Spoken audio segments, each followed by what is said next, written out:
So good morning. Hope you guys are enjoying this show. My name's Terrence. I'm the general manager of the payment security business at CA. And I'm Mark McGovern. I'm the product manager for threat analytics. So welcome. Today we're going to cover a couple of different things.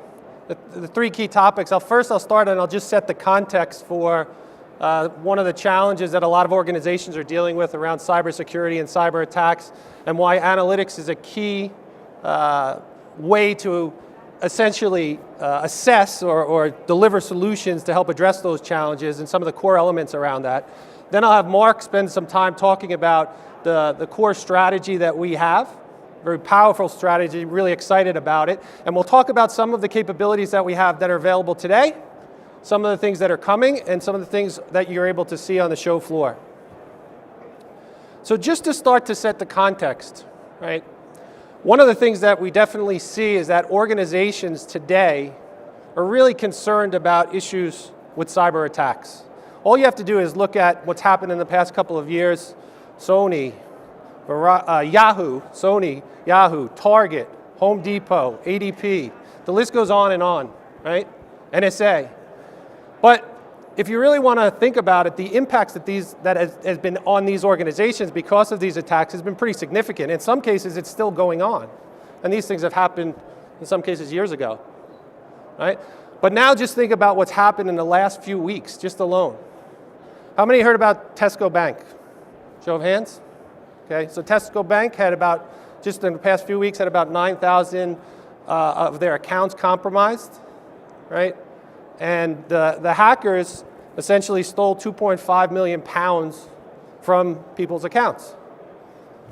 Pretty big impact for the bank. Monetarily wise, it's not huge, but it's not small either, and there's other impacts which we'll talk about.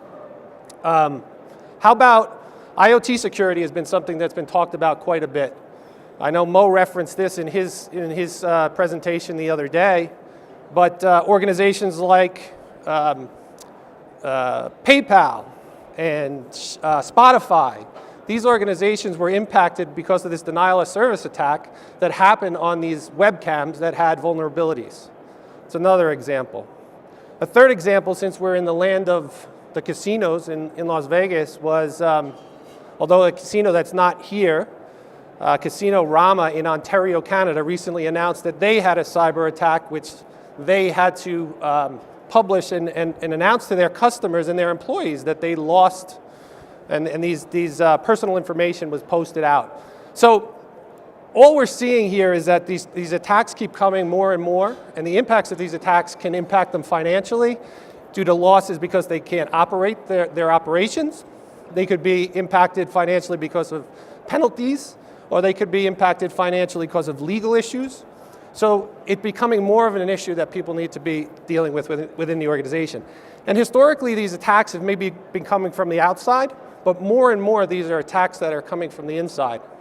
If I had 100 security experts on the stage here with me, other than it being very, very crowded, if we actually had 100 people on the stage with me, and I asked them where they saw the attacks coming from, most of them would probably say from insiders. And in fact, Harvard Business Review recently came out with an article that indicated that 60% of cyber attacks were coming from insiders. And the challenge with the insiders is that, you know, an insider historically was an employee, but now that's changing, and you don't really know who the insider is. Is it an employee? Is it a partner? Is it a contractor? Maybe even a customer, right? And when you're looking at an insider, you wouldn't expect that insider to be doing something rogue within your environment necessarily. And so it's not as easy to identify when that's happening. Now, all these impacts and these occurrences that have happened with regards to cyber attacks lead to a lot of concern with the public. And oftentimes when there's concern with the public, what happens? We see some more compliance requirements, right? And that's happening as well. Again, putting more onus on the organization to try to address some of these challenges. Right? So if you think about it, PCI, SOX, various ISO standards, right? You have different regulations for different industries, HIPAA for healthcare, GLBA for financial, FISMA for the federal government, all of these different regulations, standards, what have you. Anybody who does business in Europe? Show of hands. All right, pretty good. Are you guys familiar with the European General Data Protection Regulation that's coming, GDPR? This could have a big impact. I referenced Tesco earlier, okay? So Tesco, I said it was 2.5 million pounds that they lost. Based off of what GDPR says, 4% of revenue for fines. For Tesco, that could be up to 1.9 billion pounds impact for that loss. Pretty significant stuff. So compliance brings complexity to the organization as well. The frequency, the potential impact. Obviously, there's the financial impact, but also the impact on the brand as well, even more so. Right? So all of these things and these complexities lead to an opportunity. And our belief is that in order to understand and get visibility into what's going on, you need to apply analytics to solve these challenges. Right? To be able to do it at the speed that you need to do it, if you were here for Lori's session earlier, she talked about continuous monitoring. This is something that, if you're going to do continuous monitoring, you really need to have analytics as a backbone for this, and we're going to talk about that. Okay? The other big piece is user experience. So you want to protect all of this and protect yourselves from these breaches, but you have to do it in a way that you're not negatively impacting your users, whether that be your employees, whether that be your contractors, partners, or even your customers. So being able to do that in such a way that eliminates the friction is also very important. Now, many of you probably don't know that we've been doing this for a number of years already. I lead the payment security business, and what we do is we protect banks from fraudulent transactions on online credit cards. Show of hands, how many people are aware of that? Not that many, right? So rather than me tell you a little bit about what it is that we do, I want to have one of the world's largest global banks spend a couple of minutes to talk about it.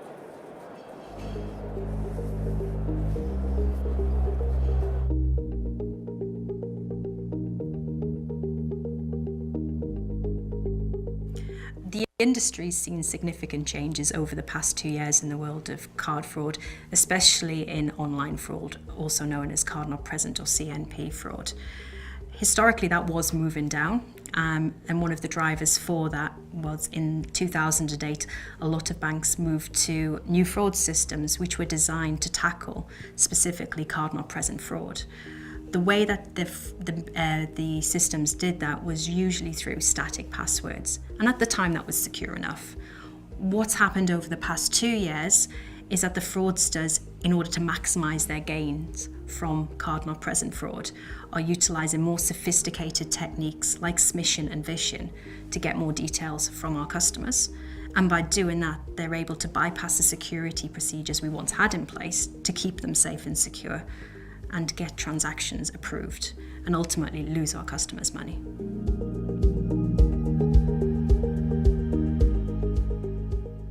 We had to ensure that the balance was right between the number of customers that we were interrupting to ensure that they were the people utilising the card and making the transaction, as well as allowing a larger proportion of our customers to transact freely without increasing the risk to the bank. And one of the ways we decided to do that was by utilising CA's risk analytics function.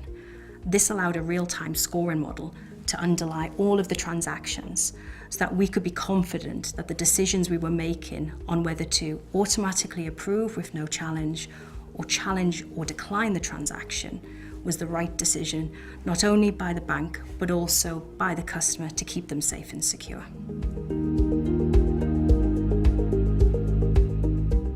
At RBS, we were keen to deliver on 3 things, which is one of the reasons why we chose CA Risk Analytics. The first one was improving our customers' experience. The second was enhancing our data insight. And the third was improving our speed to response. And CA Risk Analytics helped deliver on those 3 key objectives.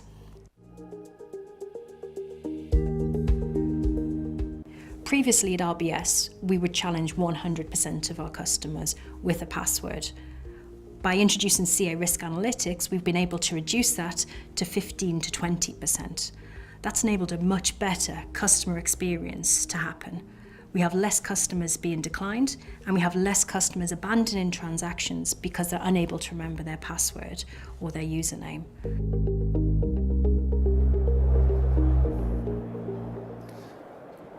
So you heard Rebecca there talk about the power of what our data science and analytics can bring to this area of payment security, right? And I think the other thing that you heard her talk about is the importance of doing that in such a way that you're limiting the friction on their customers, in this case, the cardholders. Now, the really interesting thing is that we can take that same approach that we're taking for payment security and apply it to the IT enterprise. And that's what I'm going to have Mark talk about in a moment. But just before I do that, I just want to delve into a little bit more detail around what are we doing within payment security. So if you think about the activity information that's coming in, or the activity data, right? It's all the card transaction data. But we know a lot about that. We know certainly who the cardholder is, what they're buying, information about the merchant, who the merchant is, right? We also know information about the device that they're making that purchase on. What type of device it is, what's the browser type, what are their past purchase patterns, where are they located? All of that information gets fed into our analytics capability, which is a bunch of algorithms that we have, neural network models, and we come up with a score. And essentially that score is what's the likelihood that transaction is a fraudulent transaction. That's part of that detection piece, okay?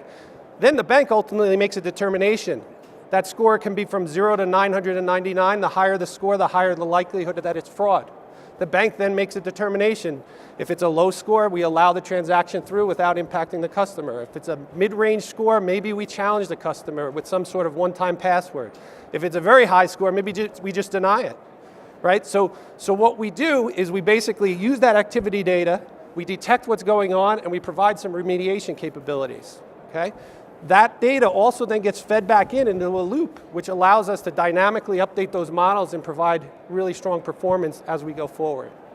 So as I transition this, I'm now going to turn it over to Mark, who's going to talk about how we're doing this in the world of the IT. Thanks, Terrence. So in the IT world, we know that it's a little bit different than the credit card world, right? So those of us in the audience and those of us who have worked in the IT world know that you have a huge number of systems that you've already got in place, many of which have visibility into what your different users are doing. But in order to start to make use of the approach of the credit card analytics and that model of how do we continuously and intelligent monitor things and act on them, we have to collect the information out of those existing systems.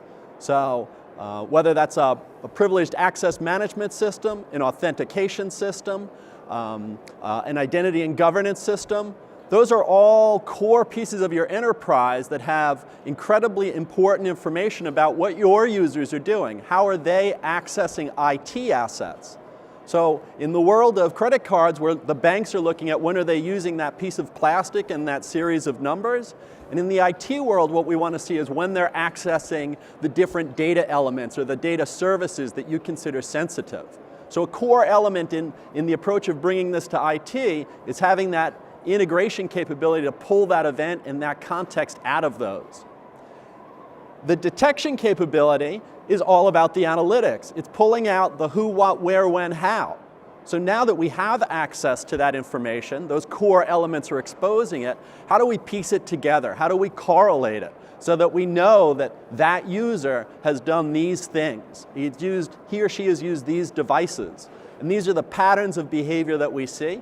And those analytics are different in the IT world, but they play against the same concepts. And oftentimes they're using similar characteristics: location, device, types of sessions they're initiating, etc. So there are a lot of overlaps in what's going on here, but the application in the IT world is specific to make it work for our enterprise customers like you. The third piece in the IT world is how do I implement a capability that once I've detected a hostile activity or highly inconsistent or high risk activity, how do I interact then with those IT users? So many of you out there have millions of individual users that you support. So how do you enable the capabilities for those core infrastructure pieces that once they've been notified that risk has been detected or a malicious activity, how do you trigger that back in? And that's a core element that we think about when we're bringing the analytics approach into the IT enterprise environment. And the last is, as you'll notice there in the diagram, is the big orange circle, which is perhaps the most important. How do we build a system that actually learns over time, that gets smarter? Because as Terrence mentioned in the beginning, the reason we're doing this is because bad guys are coming at us in all new types of ways. So whether that's the external hackers who are coming in ways we never anticipated, or the insiders, those trusted employees, or not so trusted actually maybe, but those employees, those third parties who we're letting have access, how do we make the machine have the intelligence and to learn over time so that it can do all the hard work and it can implement it? So these are the core components, and this is how we bring it into the IT world. I'm going to talk now about the strategy that we've got in bringing analytics to those core security elements that you guys own and that you trust. And it's a strategy that's compelling, and as you'll see as I walk through it, it starts off with something that you might think is simple. And that simple aspect is you already own something. You already own a product that has immense value to you. Let's say that it's a privileged access management system. Let's say that it's an authentication system. You're already using that to enforce controls. We, in our first stage of our strategy, are going to add analytics into that product and supercharge it. And we're going to do it in a way that makes it very usable in the environment that you already live in. You've invested a lot of money in that environment, and as identity and access management folks or security folks, you live within a larger enterprise, right? We want to make sure that it works for you, that it doesn't create an unnecessary amount of work, whether that's because you need additional skills or you need time to do integration. We want to provide you purpose-specific solutions that are driven by analytics that really supercharge these products. And as an example of that, let's walk through one that we actually released just yesterday. So Threat Analytics for PAM is all about bringing to that privileged access management analytics. So you see here on the PAM landing page, we put it right on the front. And what the Threat Analytics does is by default, it's looking at all the events. It's ingesting all the activity of your users and what's going through that system, and it's watching those things, right? So you'll see that the system is actually continuously and intelligently applying analytics to all that activity stream so that it can realize, hey, what's inconsistent? What's not normal? And it flags things that are high risk. Now, it flags things in a way that it says, hey, I'm putting together all this information, and I've flagged an identity. An identity, in this case, as you see here, that I've got a lot of information about. It's not just what the user was doing at that instant, it's everything that they've been doing over time. And we make that all visible and powerful to you as the administrators so that you can make use of it. Now, one of the other aspects that we do, though, is we automate the response. So a user like this, which has been flagged as high risk, we automatically flag a response in the PAM system that you know and trust. And take, for example, one of the mitigations that it will take is automatically start recording what that higher risk user is doing. We mark up the recordings with the actual risk level that triggered it, and we enable you to sort those so that you only have to, as a human, look at the ones that are actually high risk. So really putting it into the context of how you use PAM and how you can use advanced analytics to stop, to detect, and to stop bad things from happening, but working in the environments that will work for us and for you in the IT enterprise. So pulling together the power of analytics in a format that's usable and purpose-specific for what you need. That is our step one. That is our step one for what we're doing with analytics. So supercharging the individual core components that you own, making them usable, more powerful, and doing it without burdening you with having to have extra skills or do a lot of integration. Step two of our integration, or our strategy, is to say that as an enterprise, you've got a set of our products and tools. And as a vendor who wants to do the right thing by you, what our analytics will be able to extend to you is that ability to see across them. So identity has become a core element of what IT security is, and what we're enabling is the analytics to say, not only can you watch that supercharged PAM system, but you'll be able to see how that same identity is being used across the enterprise. And we do that by tying together the data and the analytics that say, hey, we'll watch the PAM system, we'll watch the SSO system, we'll watch the advanced auth capabilities, and we'll even watch and enable with the analytics the governance side of it. So that full spectrum of where your identities that are now the keys to your kingdom, we're watching with analytics, and we're enabling you to have the visibility across those. And more importantly, just like a bad guy tries to evade the bank in trying to hide or not be discovered, we're creating it so that it's impossible for the bad guys, whether they're an insider or an outside, from evading detection from you. They're continuously and intelligently being watched inside of your environment. And that's a huge step up, and it's something that many of our competitors can't really take on because they don't have the swath or the suite of products that we offer. Now, you might think that we'd stop there in our strategy, but having learned from the credit card model, we have another stage on this. And that stage is we're building our analytic products so that they'll watch across customers. So you are part of some of the largest, most successful enterprises in the world, and we're behind you, and we're supporting you. And what our analytics are going to be doing is mining out of what we're doing for each of you and building that intelligence back in and pushing it down across. Think of it as an intelligence network that will make each of your infrastructures that much smarter. That's the third stage, or the capstone of what we're doing, is creating that network effect or empowering it with that intelligence capability across the product lines and what we're doing. So a three-stage approach to how we're bringing analytics to bear in the IT world and how we're bringing that credit card security model into the IT world. Starting with supercharging, stepping over to watching across the products, and then creating an intelligent network across our customers and our customer base. So the neat part about this is these are all things we're doing today. So things that you can start to look at and start to see today. We released yesterday, and I just walked through sort of a very short video of what we're doing in the threat analytics with PAM, where we're supercharging the PAM system and enabling it with analytics and enabling it to work in your environment.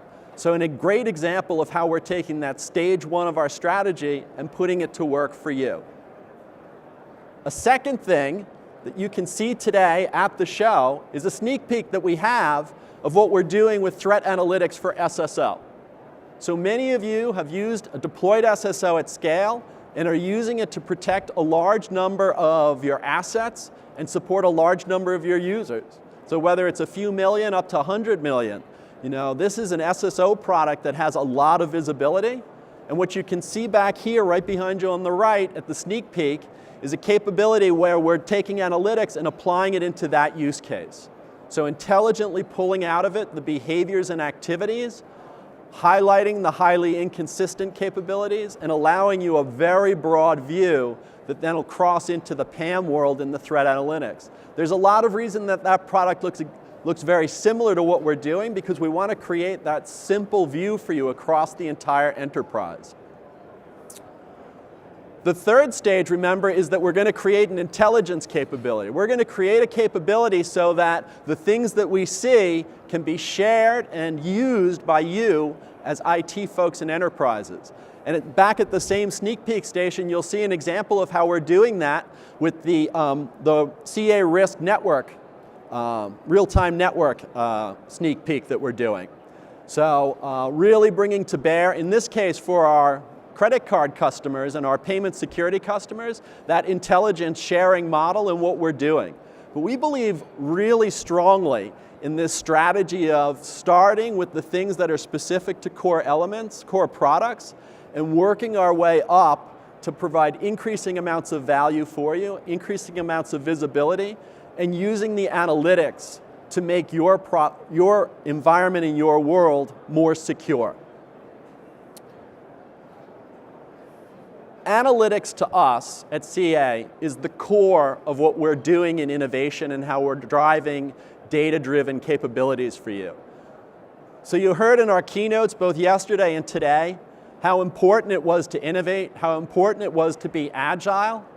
And to us, That's driven a lot by the analytics. The analytics that we believe will sit in the center of all of our products. So today as you walk around the security area and you start thinking, hey, here's a product and how is this going to fit in with the overall picture, we're already working on how do each of our products feed new types of data into that analytics view for you. What sort of capabilities can we see then from them? What sort of nuanced behavior can we see, whether it's because they're doing something with credentials, or they're doing something with a mobile application, or even potentially the threats that we're seeing externally in the credit card side of the world. How do we bring that intelligence to bear in for the IT side? But analytics really sitting at the center of what we're doing and empowering these capabilities across them. And that's the core of where our strategy leads to, is the idea of building that intelligence and continuous capabilities in there in a way that fits into the use cases and environments that you live in today. So, thanks, Mark. So just to summarize, we started off by kind of describing the context of what's going on with cyber attacks and the impacts that it's having, and why analytics is a key solution is needed to help address those things and what those core elements are. We then started to talk about the strategy. Mark walked through the strategy. Number one, supercharging our products initially, right? Number two, leveraging multiple products and sharing data across products to get additional value. And number three, looking at the network effect, sharing customer data across to be able to really raise you to the next level. And then finally, we talked about the different things that you're able to see. You heard from RBS talking about what we have to offer on payment security. You saw the sneak peek, or not the sneak peek, the GA version of the threat analytics for PAM. And we have a couple of sneak peeks back there that you can see for threat analytics for SSO, as well as for the risk analytics network for our payment security space. And each of those things that we've talked about actually fit into one of those pillars around the strategy. Right? So there also are a couple of other sessions that I would encourage you guys to attend. Shortly after this, there's a session in Breaker K. Got it right, Paul? So our lead data scientist is actually, if you want to know how the sausage is made, if you want to get in there and understand the guts of what is data science and how do we translate that data science into actual, be part of the technology and the solutions that we offer, I encourage you to attend that session. There are also two tech talks, the last two, which are right back, set up back over there. One on what we're doing with our payment security business, and then one on threat analytics. So if you want to learn more about the threat analytics for PAM, or you want to know more about what we're doing in payment security. And then finally, I think you've seen this already from probably most of the sessions, make sure that you go out there to the show floor and understand what we're doing. There's really a lot of great demonstrations. And Mark and I will be here up in the front after if you want to sit and chat and talk to us about any of the challenges that you guys are having, or if there's things that you think we can do to help you. Especially in some of the areas that we've talked about, we're really willing and want to understand what your challenges are and work together with you on some of those things. So I know we've had some of those conversations at the booth, but if you want to come and chat about that, we'll be more than happy to talk to you about it. So with that, I'd just like to say thank you for coming and enjoy the rest of the show. Thank you. Thanks.